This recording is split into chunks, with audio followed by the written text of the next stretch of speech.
The UN Sustainable Development Goal 14 focuses on conserving and sustainably using the oceans, seas, and marine resources. It recognizes that oceans are vital for life on Earth and maintaining ecological balance, supporting biodiversity, and providing livelihoods for billions of people globally.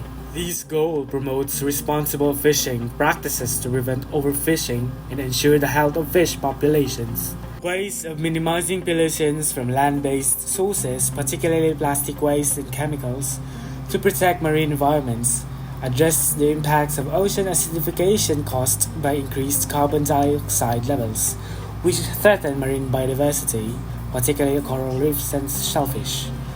Promote sustainable tourism practices that enhance local economies while protecting marine and coastal environments. Hello everyone, I am Vinze Santos. And I'm Maria Shin, Rentura. And we are from Asian International School of Aeronautics and Technology. So today we're going to talk and share about the UN's SDG 14 or Sustainable Development Goal 14 that tackles about life below water. Let's talk about the first of the key targets, which is to reduce marine pollution. Around 8 million metric tons of plastics enters the oceans each year. This is equivalent to 16 shopping bags full of plastics for every meter coastlines, excluding Antarctica. By 2025, prevent and significantly reduce marine pollutions of all kinds, in particular from land-based activities, including marine debris and nutrient pollutions.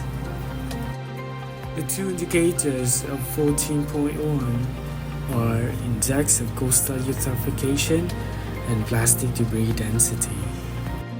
Index of Coastal Eutrophication. This indicator tracks the level of nutrient pollutions in coastal waters, particularly from sources like agriculture and wastewaters. Excess nutrients like mainly nitrogens and phosphorus lead to coastal eutrophication, where algae grow rapidly, deplete oxygen, and damage marine ecosystems. This index helps measure how severe this problem is and whether measures to reduce nutrient pollutions are working. Plastic debris density. This indicator measures the amount of plastic waste in coastal and marine environments. Plastic debris harms marine life, pollutes oceans, and affects biodiversity. Tracking plastic debris density helps monitor the extent of plastic pollution and guide efforts to reduce it, aiming for cleaner and healthier oceans. Both indicators are crucial for protecting marine ecosystems from human-caused pollutions under SDG 14 or life below water. Target 4.2, which is protect and restore ecosystems. By 2020, sustainably manage and protect marine and coastal ecosystems to avoid significant adverse impacts, including by strengthening their resilience and take action of their restoration in order to achieve healthy and productive oceans. This means taking care of these environments and restoring any damaged areas. Indicators of 4.2, which is number of countries using ecosystem-based approaches to managing marine areas by checking how many countries are using better methods to manage their marine areas. Target 4.3, reduce oceans acidification. Minimize and address these impacts of ocean acidification, including through enhanced scientific cooperation at all levels. Reduce the harmful effects of oceans acidification, which is when oceans become too acidic. This will involve working together internationally to study and address the problem. Indicators of 4.3, average marine acidity measured at a grid suite of representative sampling stations by measuring the acidity of oceans water at specific locations. Target 14.4, or sustainable fishing. By 2020, effectively regulate harvesting and overfishing, legal, unreported and unregulated fishing and destructive fishing practices, and implement science-based management plans in order to restore fish stocks in the shortest time possible, at least to levels that can produce maximum sustainable yield as determined by the biological characteristics, regulate fishing, to stop overfishing and illegal fishing practices. This means using scientific data to manage fish stocks so they can recover and thrive. Here's the indicators of 14.4.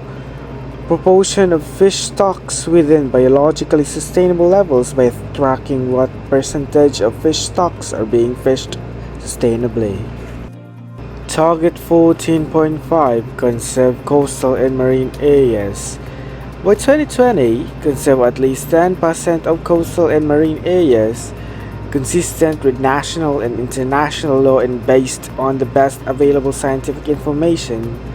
Protect at least 10% of coastal and marine areas to conserve biodiversity and ecosystems following legal guidelines. Here's the indicators of 14.5. Coverage of protected areas in relation to marine areas by measuring how much of the ocean is designated as protected areas. Target 14.6, which is end subsidies contributing to overfishing. By 2020, prohibit certain forms of fisheries subsidies which contribute to overcapacity and overfishing. Eliminate subsidies that contribute to illegal, unreported and unregulated fishing and refrain from introducing new such subsidies, recognizing that appropriate and effective special and differential treatment for developing and least developed countries should be an integral part of the World Trade Organization fisheries subsidies negotiations. Stop certain fishing subsidies that lead to overfishing and illegal fishing.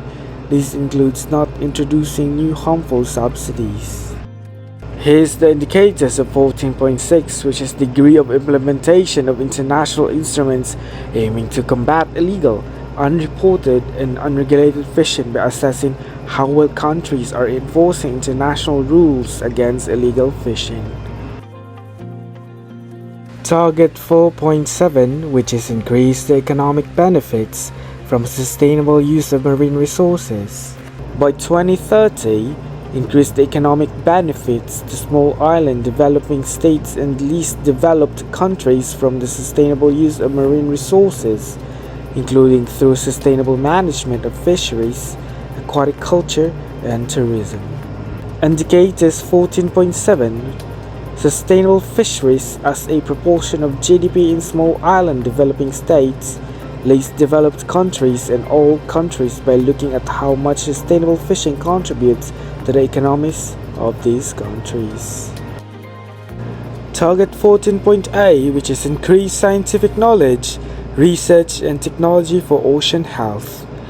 Increase scientific knowledge, develop research capacity, and transfer marine technology, taking into account the Intergovernmental Oceanographic Commission criteria and guidelines on the transfer of marine technology in order to improve ocean health and to enhance the contribution of marine biodiversity to the development of developing countries, in particular small island developing states and least developed countries.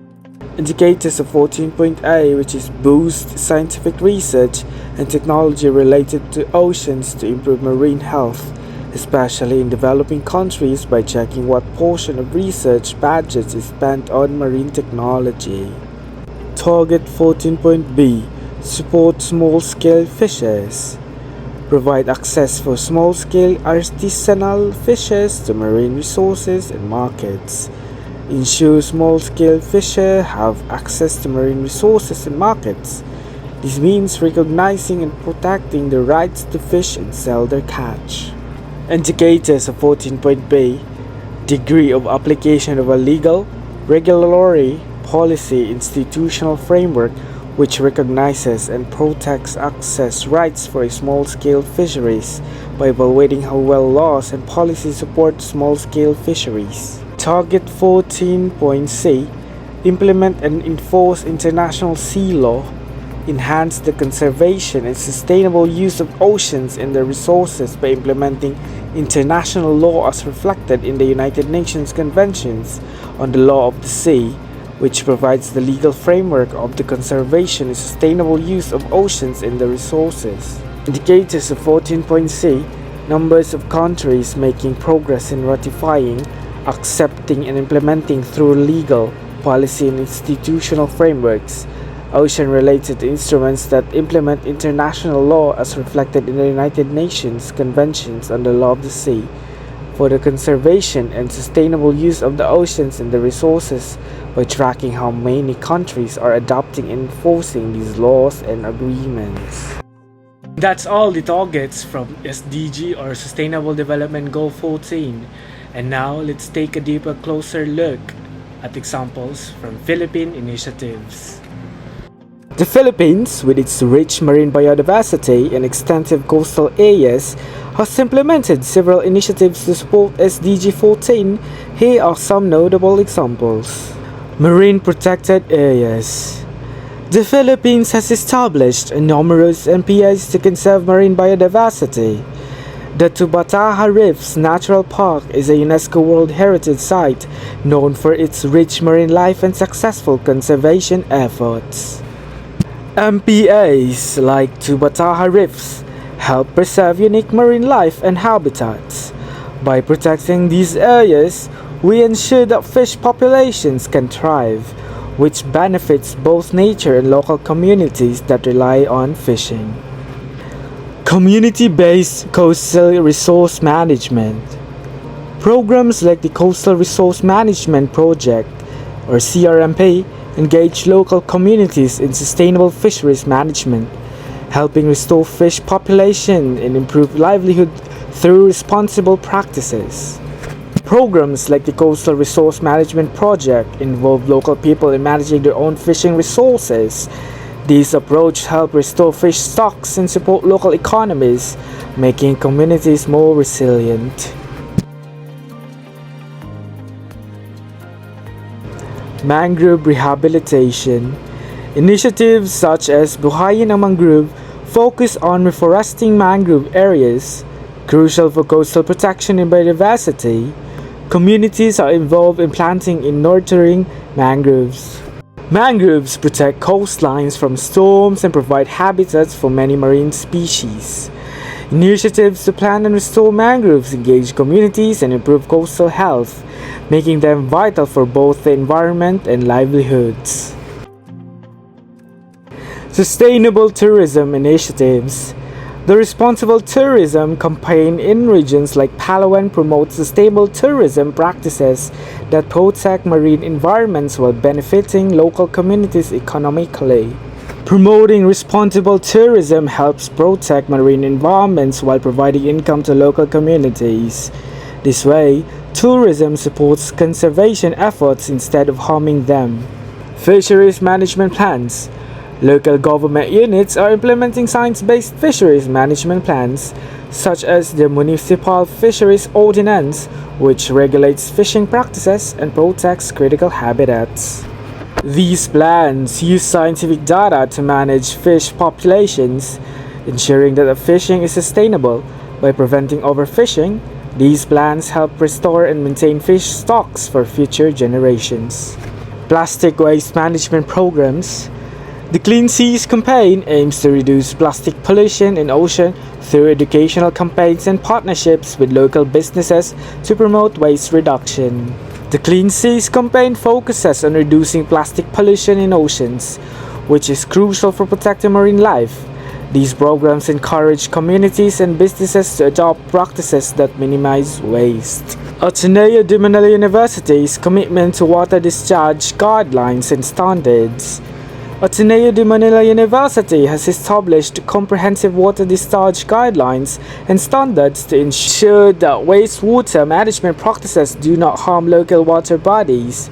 This initiative reflects a commitment to environment stewardship and sustainable practices, helping to prevent pollution from entering marine ecosystems. By following strict water discharge guidelines, Ateneo helps prevent harmful wastewater from entering oceans and rivers. This commitment reflects a responsibility to protect local water resources and marine ecosystems. Collaboration with NGOs. Save Philippine Seas, or SPS, is a non-profit organization that aims to conserve coastal and marine resources by empowering citizens for collective action and behavior change, and is dedicated to protecting the Philippines' marine resources through education, advocacy, community engagement, research, and partnerships. They conduct awareness campaigns to highlight the importance of marine ecosystems and advocate for strong policies to safeguard these areas. These initiatives actively contribute to the protection and sustainable use of marine resources in the Philippines. They involve community participation, promote education, and foster collaboration, ensuring that both the environmental and local livelihoods are supported for the long term. The efforts of organizations like Save Philippine Seas highlights the importance of collective action in making a meaningful difference for ocean conservation. For the integration into a community outreach project. To integrate SDG 14 into a community outreach project, we proposed a community-based coastal cleanup and awareness campaign titled Save Our Seas, aimed at reducing marine pollution, particularly plastic waste in coastal areas. For our project overview, the Save Our Seas initiative will focus on engaging the local community, including schools, fisherfolk, and businesses, to take part in a monthly coastal cleanup drive. The goal is to reduce plastic waste and raise awareness about the impact of pollution on marine life and human livelihoods. Next is the key activities, and we came up with Coastal Cleanup Drive, which means organized community cleanups along beaches and coastlines to collect trash, especially plastic waste. Volunteers from the community will be invited to participate, and local government units, or LGUs, will be encouraged to provide support. Next is the educational workshops. Conduct workshops in local schools and barangay centers to educate the public about sustainable waste management, the importance of marine biodiversity, and ways to reduce plastic usage. These workshops can feature interactive sessions such as how long does it take for trash to decompose, and solutions like using reusable bags and bottles. Lastly is the recycling programs. Collaborate with local recycling centers to collect and recycle plastic waste gathered from cleanups.